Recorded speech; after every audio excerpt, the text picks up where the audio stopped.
Dieu n'est pas glorifié par nos souffrances, mais il est glorifié par l'attitude que nous adoptons pendant nos souffrances. Restez avec nous dans Jouissez de votre vie.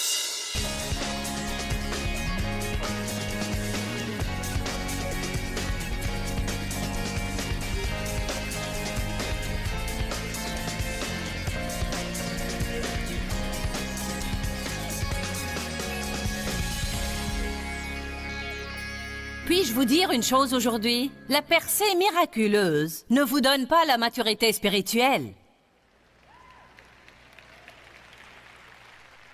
Vous ne savez pas si vous aimez ce que je dis ou non, car ce que vous voulez, c'est un miracle.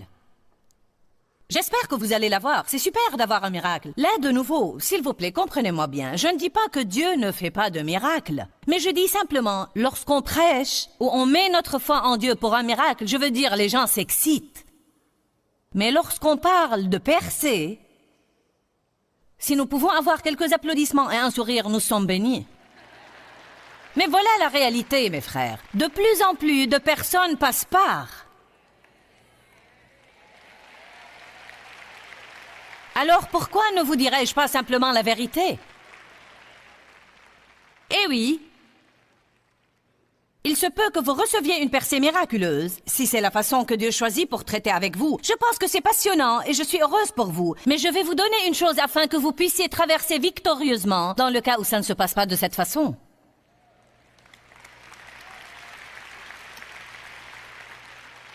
Alors il parle et prêche et dit « Je suis le pain de vie, mangez ma chair, buvez mon sang. » Et ces gens commençaient à avoir peur. Ils étaient comme « Quel genre de message est celui-là » ? Manger ta chair et boire ton sang, de quoi Jésus parlait-il? Il disait « Considérez-moi votre nourriture, considérez-moi votre boisson. Si vous êtes affamé dans la vie, si vous êtes assoiffé, si vous vous sentez sans ressources, si vous vous sentez mécontent, ne courez pas après un miracle, recherchez-moi. Je suis ce dont vous avez besoin, je suis le pain de vie. » Ils ont vu des miracles dans le désert et ils y sont morts quand même. Dieu m'a même défié à un moment donné dans ma vie. Il m'a dit, je ne veux pas que tu me demandes une chose naturelle avant que je t'en donne la permission. Chaque fois que tu penses qu'il y a une chose que tu veux, au lieu de me dire ce que tu veux, tout ce que je veux entendre, c'est « Jésus, j'ai besoin de toi ». Nous avons tous une grande liste de prières contenant toutes les choses que nous devons avoir chaque jour pour être heureux. Maintenant, si je ne me marie pas cette année, Dieu, je ne pourrai plus attendre. Eh bien, je suis mariée, Dieu, et si tu ne changes pas mon mari cette année, je ne pourrai plus attendre. Eh bien, si je ne vais pas avoir des enfants, je ne pourrai pas le supporter, Dieu. S'il te plaît, je veux avoir un bébé. Oh Dieu, si ce bébé n'arrête pas de pleurer, je ne pense pas que je pourrai le supporter.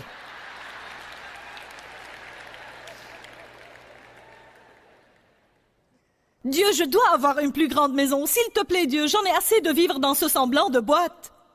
Oh Dieu, comment peut-on s'attendre à ce que quelqu'un nettoie cette grande maison?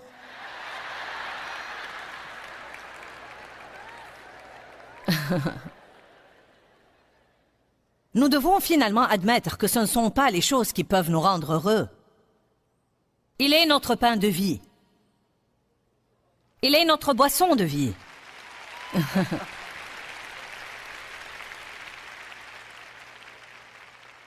Il y avait un jour dans ma vie où j'ai pensé que si jamais mon ministère allait être aussi grand que ça, je ne voudrais ou je ne demanderais rien de plus toute ma vie. Maintenant, partout où je vais, j'ai le privilège de m'adresser à des milliers. Mais croyez-moi, les foules ne vous rendent pas heureux. Seul Jésus, seul Jésus est notre pain de vie et notre boisson de vie. D'accord, alors il leur avait prêché ce message. Et dans le verset 60, lorsque ses disciples ont entendu les choses qu'il disait, ils ont dit, c'est une chose extrêmement dure, difficile et étrange. C'est un message choquant et insupportable. Qui peut accepter d'écouter des choses pareilles? Maintenant, allez au verset 66. Après avoir entendu cela, plusieurs de ses disciples se retirèrent et retournèrent à leurs anciennes occupations et ne l'ont plus accompagné dès lors. quelle est la récapitulation?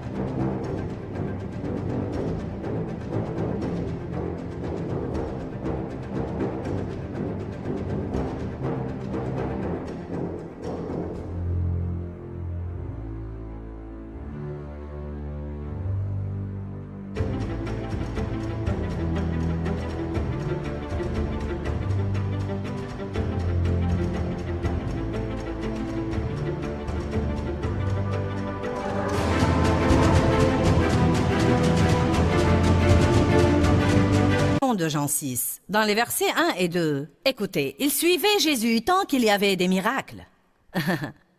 Lorsqu'il a commencé à leur dire « Je veux que vous me suiviez, et non seulement les choses. Considérez-moi comme votre pain de vie, comme votre boisson de vie, je suis ce dont vous avez besoin. » Ils ont dit « Qui peut écouter des choses pareilles ?» Et la plupart d'entre eux l'ont quitté. C'est une épreuve que nous devons subir. Vous allez avoir à passer par ça. Vous allez traverser un temps dans votre vie avec Dieu où vous n'allez pas avoir tous les sentiments. Je me rappelle les années où si j'avais besoin d'une parole de Dieu dans les premières années de ma vie avec Dieu, je ne vais jamais l'oublier. Lorsque j'ai été baptisée dans le Saint-Esprit, j'avais une relation intime avec Dieu. Si j'avais besoin d'une parole de Dieu, je disais « Dieu, j'ai besoin d'une parole ».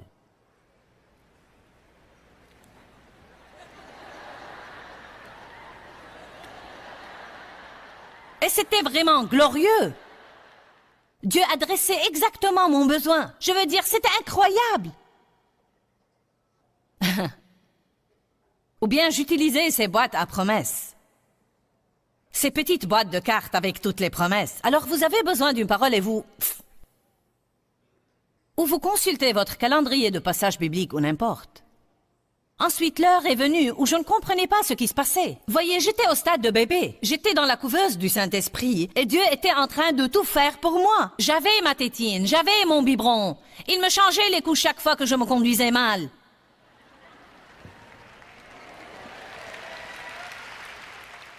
Ensuite, il était temps de grandir.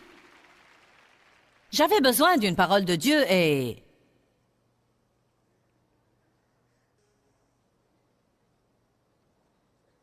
Malheur à toi, toi méchante pécheresse.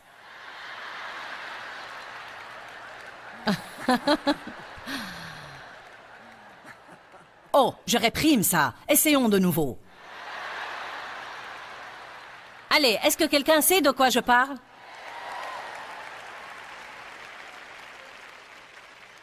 Eh bien, Dieu, je ne comprends pas ce qui ne va pas. Je ne te sens plus dans ma vie à présent. Je ne peux pas vous dire la moitié du temps si je sens Dieu ou pas, je sais seulement qu'il est là. Nous devons savoir, car savoir nous prend au-delà du sentiment. La foi n'est pas un sentiment, la foi c'est savoir tout au fond de notre cœur que la parole de Dieu est vraie. C'est une position de force pour pouvoir endurer les choses dures et ne pas renoncer. Mauvaise attitude numéro 3. Murmurer, ronchonner, se plaindre et critiquer. Philippiens 4, 6.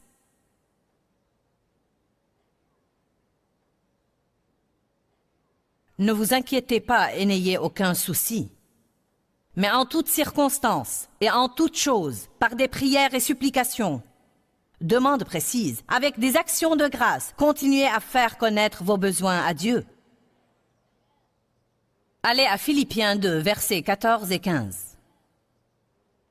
Faites toutes choses sans murmure, ni critique, ni plainte contre Dieu, ni doute, ni question parmi vous, afin que vous apparaissiez irréprochables, des flambeaux qui brillent dans un monde de ténèbres. Il nous dit que nous ne devons pas nous plaindre. Les Israélites ont passé 40 ans à errer dans le désert pour faire un voyage de 11 jours. Un de leurs plus grands problèmes était les murmures. Ils ronchonnaient et se plaignaient et critiquaient Moïse tout le temps. Tout était la faute à quelqu'un d'autre. Rien ne les rendait heureux. D'abord, ils étaient excités à propos de la manne. Ensuite, ils en ont eu assez de la manne. Ils ne la voulaient plus. Nous en avons assez de cette manne. Si vous revenez et lisez leur histoire, vous verrez qu'ils ont murmuré et qu'ils ont ronchonné et qu'ils se sont plaints. Je ne vais pas vous parler de toutes ces situations, mais la Bible dit dans le Nouveau Testament, dans 1 Corinthiens, que nous devons regarder leur exemple. Ils ont murmuré et se sont plaints, et les serpents ont pénétré dans le camp et ont mordu le peuple, et 23 000 d'eux ont disparu en un jour à cause des plaintes. Je vais vous dire aujourd'hui que lorsque nous murmurons, nous ronchonnons et nous nous plaignons, nous ouvrons une porte au diable. Je ne pense pas que ce soit une petite chose qui ne veut rien dire. Je crois que nous ouvrons une porte au diable et nous fermons cette porte au diable en donnant des actions de grâce, en étant reconnaissants pour tout, reconnaissants pour l'eau chaude, reconnaissants pour l'eau courante, pour les personnes que nous avons dans notre vie, le travail que nous détestons et dont nous nous plaignons tout le temps. Il y a probablement quelqu'un qui aurait aimé avoir ce travail que vous détestez et à propos duquel vous murmurez tout le temps. Il y a probablement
une personne solitaire, qui n'a jamais eu quelqu'un dans sa vie, qui aurait aimé avoir la personne avec laquelle vous êtes marié, alors que vous ne semblez plus pouvoir voir les choses positives en elle.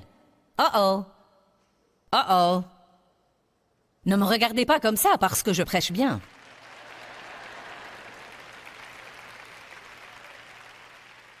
Restez reconnaissant et refusez de se plaindre est une position de force. La 4e mauvaise attitude. Une attitude impatiente. L'impatience dit « Je ne dois rien attendre parce que je mérite d'avoir ce que je veux tout de suite. Et si je n'ai pas ce que je veux tout de suite, je vais me fâcher. » L'impatience est le fruit de l'orgueil, mais la patience est une position de force. Jacques 5, 7 dit « Soyez patients pendant que vous attendez. » Il ne s'agit pas de « Allons-nous avoir à attendre ?» mais de pendant que nous attendons. L'attente est une partie de la vie. Le temps que nous passons à attendre est plus grand que celui que nous passons à recevoir. Combien d'entre vous attendent quelque chose maintenant? Puis-je vous confier un secret? Dès que vous l'aurez, vous allez attendre quelque chose d'autre. Si vous n'êtes venu que pour entendre ça, ça en vaut la peine. C'est l'idée essentielle. Si vous ne savez pas comment attendre, et comment attendre avec une bonne attitude, vous allez être malheureux toute votre vie, car toute votre vie, vous allez attendre quelque chose. Amen. Nous sommes censés attendre et montrer le fruit de l'esprit. Nous sommes censés attendre avec une maîtrise de soi. Nous sommes censés attendre avec une attitude positive. Nous sommes censés attendre et ne pas nous décourager. Nous sommes censés attendre et ne pas être jaloux des autres qui sont en train d'avoir ce qu'ils attendent. Pendant que nous ne comprenons pas, car après tout, nous pensons que nous sommes plus spirituels qu'eux. Et alors pourquoi prennent-ils ce que nous avons demandé tandis que Dieu nous fait attendre? Il est difficile de répondre à cela. Mais Dieu sait ce qu'il fait.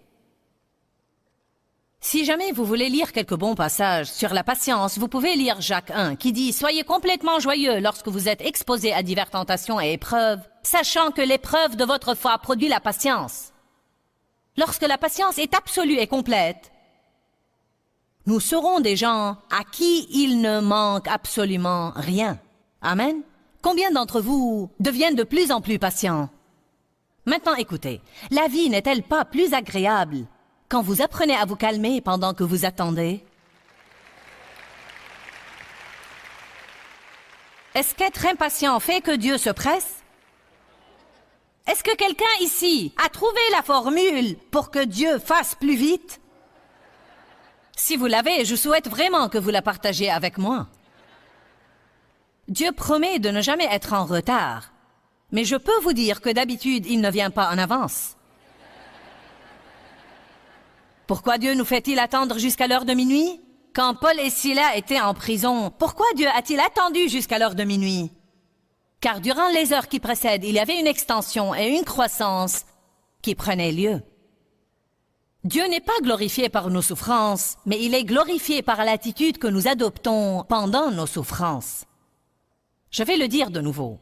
Dieu n'est pas glorifié par nos souffrances, mais il est glorifié par l'attitude que nous décidons d'adopter pendant nos souffrances. Certains doivent apprendre comment souffrir en silence. Nous n'avons pas à raconter à tout le monde 50 fois par jour ce que nous endurons. Nous avons juste besoin d'être silencieux et parfois de garder la chose entre nous et Dieu. Alléluia. Mauvaise attitude numéro 5. Trouver des excuses. Accuser les autres. Il se peut que ma conduite soit mauvaise, mais ce n'est pas de ma faute. Je sais que je ne devrais pas faire ça, mais je suis ronchon, mais j'ai eu une journée difficile au travail. Je sais que je me suis fâché, mais c'est de ta faute parce que tu m'as exaspéré. Je sais que je dois pardonner, mais c'est trop difficile. Je pense que je ne devrais pas faire ça, mais tous les autres le font, alors je pense que ça va. Je ne peux pas m'empêcher d'agir comme ça, j'ai été maltraité dans mon enfance. Je ne peux pas m'empêcher d'être de mauvaise humeur. Je suis irlandais ou anglais ou n'importe, et ça me donne le droit d'être comme ça. Allez, tout le monde dans ma famille était obèse, alors ce n'est pas de ma faute si je suis obèse. Nous devons arrêter de trouver des excuses. Nous ne nous rendons pas compte combien d'excuses nous trouvons tout le temps. De c'est trop difficile, à je ne sais pas comment le faire, à je ne peux pas, etc., etc. Le jeu des reproches a commencé dans le jardin.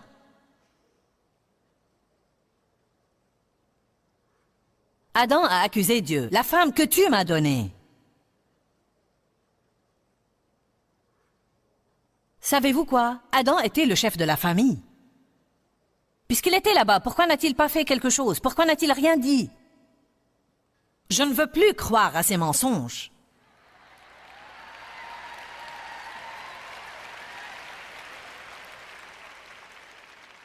Comme vous le savez, la Bible ne dit pas nécessairement que Dieu a dit à Ève de ne pas manger de cet arbre-là. Il l'a dit à Adam. Peut-être qu'Adam ne l'a pas dit à Ève, je ne sais pas.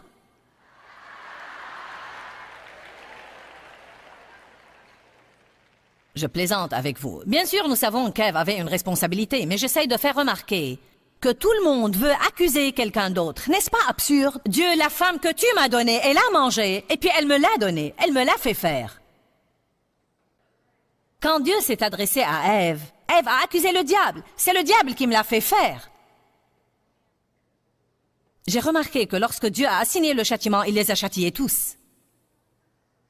Il a dit à Ève qu'elle enfantera avec douleur, et à Adam qu'il travaillera la terre et qu'elle sera dure à travailler et qu'il le fera laborieusement. Et il a dit au diable, dorénavant tu marcheras sur ton ventre et tu mangeras de la poussière. Tout le monde avait une certaine responsabilité. Même lorsque nous avons des problèmes dans nos relations, nous essayons d'accuser l'autre. Mais tout le monde a vraiment une certaine responsabilité lorsqu'il y a un problème. Il faut 2 personnes pour se disputer si vous ne l'avez pas encore remarqué. Je vous encourage à commencer à prendre vos responsabilités. N'accusez pas tous les autres pour tout ce qui ne va pas. Prenez vos responsabilités et n'attribuez pas la responsabilité de votre conduite à votre passé ou à comment vos parents étaient. Commencez par être honnête avec vous-même. Dans le conflit, soyez disposés à dire « Je pense que j'ai raison, mais il se peut que j'ai tort. Je vais au moins accepter la possibilité que peut-être j'ai une certaine responsabilité et Dieu veut me montrer quelque chose. » C'est une position de force quand nous sommes disposés à faire face à la vérité. Mauvaise attitude numéro 6. Apitoiement sur soi. Cela est de l'idolâtrie. C'est se replier sur soi-même, se concentrer sur soi et nos sentiments. Lorsque nous nous apitoyons sur nous-mêmes, nous dénaturons le don de la compassion. Dieu a mis la compassion en nous et elle est censée aller de nous vers les autres personnes. Mais quand nous la dirigeons vers nous-mêmes et nous nous apitoyons sur nous-mêmes, nous vivons dans cette prison du moi. Je sais ce que c'est que l'apitoiement sur soi, car le diable m'invitait à des séances d'apitoiement sur soi et j'y allais. Est-ce que le diable vous a jamais invité à des séances d'apitoiement sur soi et vous avez accepté son invitation? Parfois, ce sont de longues séances. Vous m'avez probablement entendu dire cela 1000 fois et ça m'est égal. Je veux dire les choses qui méritent d'être dites chaque fois que je prêche. Dieu m'a finalement dit, tu peux être pitoyable ou tu peux être forte, mais tu ne peux pas être les deux. Je vous le dis aujourd'hui, l'apitoiement sur soi est une position de faiblesse, mais ceux qui disent non à l'apitoiement sur soi ont de la force dans leur vie. Vous ne pouvez pas rester à vous apitoyer sur vous-même et être fort en même temps. Je ne pouvais pas rester à m'apitoyer sur moi-même chaque fois que Dave voulait regarder un match de football. Je ne pouvais pas rester à m'apitoyer sur moi-même chaque fois qu'il voulait sortir et jouer au golf et que je devais faire le ménage. Je ne pouvais pas passer ma vie en m'apitoyant sur moi-même parce que j'avais été maltraitée dans mon enfance. Ni à m'apitoyer sur moi-même parce que je n'avais peut-être pas tout ce que mes amis avaient. Nous devons arrêter de regarder ce que nous n'avons pas et nous devons faire un inventaire de ce que nous avons et puis demander à Dieu de l'oindre et nous devons commencer à avancer et à arrêter de nous apitoyer sur nous-mêmes. Amen. Ne soyez pas un martyr. Un martyr est une personne qui vit en se sacrifiant, mais qui s'apitoie sur elle-même parce qu'elle donne toujours des choses aux gens et fait des choses pour les autres. Je ne peux pas supporter les gens qui font des choses pour vous et vous le rappellent chaque 2 secondes. Allez. Eh bien, après tout ce que j'ai fait pour toi... J'espère et je prie aujourd'hui que vous avez appris ce qu'est une attitude et que c'est à vous de choisir d'avoir une bonne ou une mauvaise attitude. Notre attitude détermine notre altitude. En d'autres termes, elle détermine si nous pouvons aller haut ou loin dans la vie. Nous avons parlé de toutes sortes de mauvaises attitudes, mais c'est à nous de choisir de remplacer ces mauvaises attitudes par une bonne attitude. Je vous encourage à prendre une décision. Par la grâce et la miséricorde de Dieu, je ne veux plus regarder la situation de cette façon. C'est à vous de décider de croire que toute chose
concourt au bien de ceux qui aiment Dieu et qui sont appelés selon son dessein.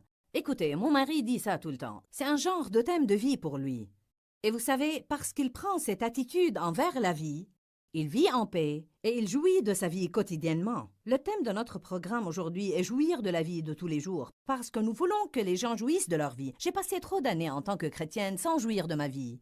Et je vais vous dire quoi? Ce n'est absolument pas la volonté de Dieu pour nous. Il veut que nous jouissions de notre vie. Jouir de notre vie veut dire que nous devons apprendre à avoir une bonne attitude lorsque des choses que nous n'aimons pas se passent. Car si nous pensons que nous pouvons être heureux seulement quand tout nous est favorable, alors devinez quoi, nous n'allons jamais finir par avoir beaucoup de joie. La Bible dit que la force de la vie et de la mort est dans la langue. En fait, la Bible parle beaucoup des paroles, de la puissance des paroles, de la bouche et comment nous devons être responsables de nos paroles. Je veux vous encourager à apprendre plus sur la force des paroles et ce qui sort de votre bouche, car vous pouvez toujours prédire votre avenir. Je crois que si vous dites de mauvaises choses, vous allez avoir de mauvaises choses dans l'avenir. Mais si vous apprenez maintenant, peut-être même au beau milieu d'une chose qui se passe et que vous n'aimez pas, comment dire de bonnes choses, je crois que cela va affecter votre avenir d'une façon positive. La Bible dit d'appeler les choses qui ne sont point comme si elles étaient. Je dis aux gens tout le temps, n'appelez pas les choses qui sont comme si elles allaient être là pour toujours, mais parlez positivement par votre bouche et parlez avec foi, et Dieu peut faire une chose merveilleuse dans votre avenir. Proclamez la parole, car il y a la vie dans la parole. Que Dieu vous bénisse abondamment. Dis-leur que je les aime. Dans ce livret, Joyce Meyer donne une révélation de l'amour de Dieu pour nous. Pour obtenir ce livret gratuitement, écrivez-nous à Joyce Meyer, boîte postale 40095-6300, Larnaca, Chypre.